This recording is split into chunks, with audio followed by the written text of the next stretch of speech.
Hello, little readers.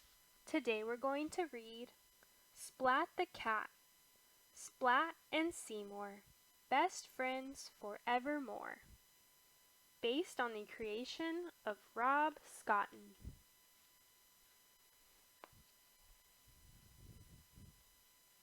Splat and Seymour were best friends.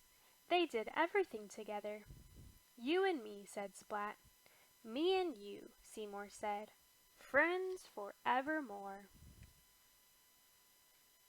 What can I do for my favorite friend, the friend I adore? Wondered Splat.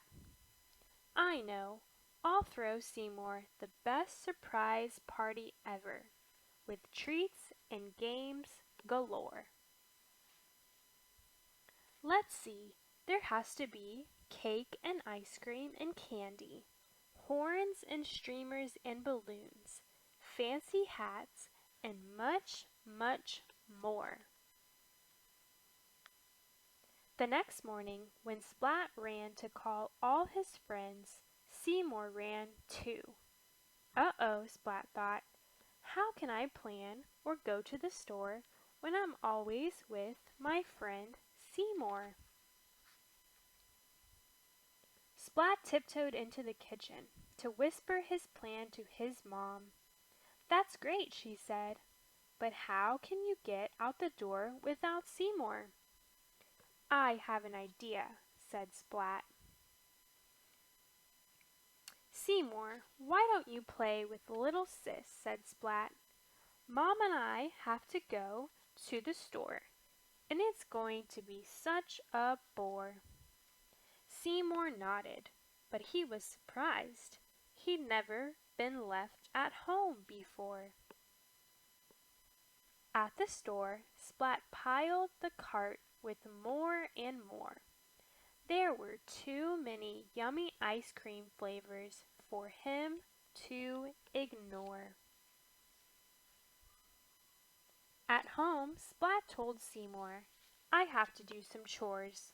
Plank said you can visit him, and you two can play outdoors. Won't that be fun? Seymour nodded, but he was puzzled. Why would Splat want him to play with Plank?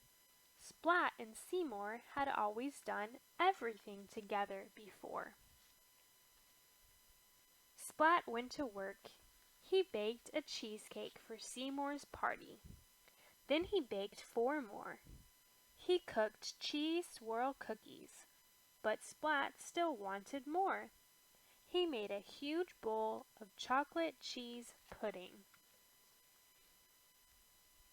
Spike is playing a soccer game, and he asked me to keep score. I'll be back before you can shout.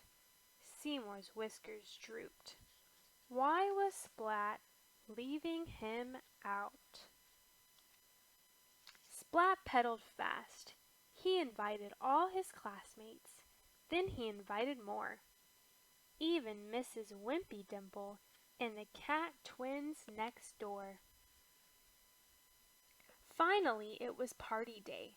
Splat had to get Seymour away.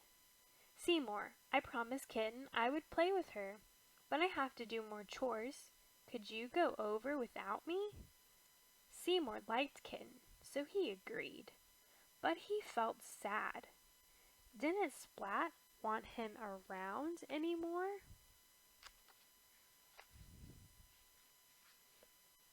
Splat had to decorate fast. He hung bright streamers.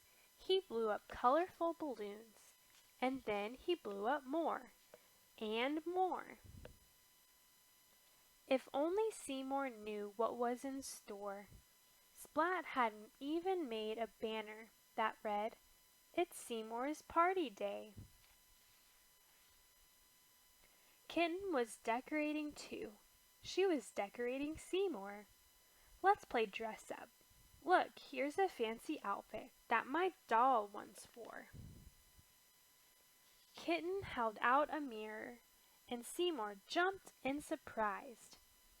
As great as this outfit is, it's not my style, he said.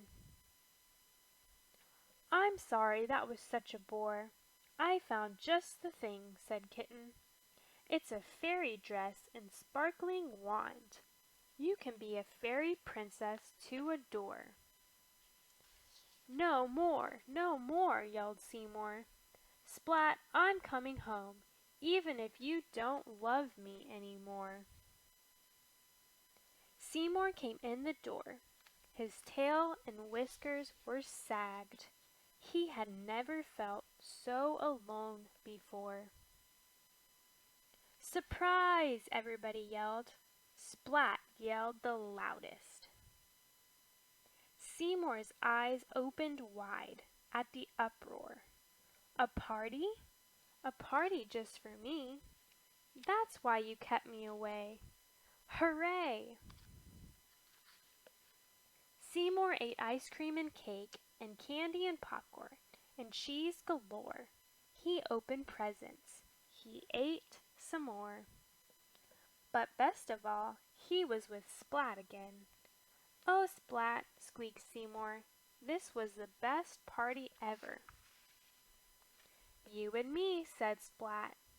"Me and you," Seymour said.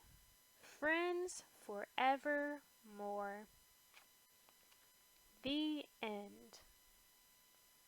For more stories, please subscribe to our channel, Little Readers.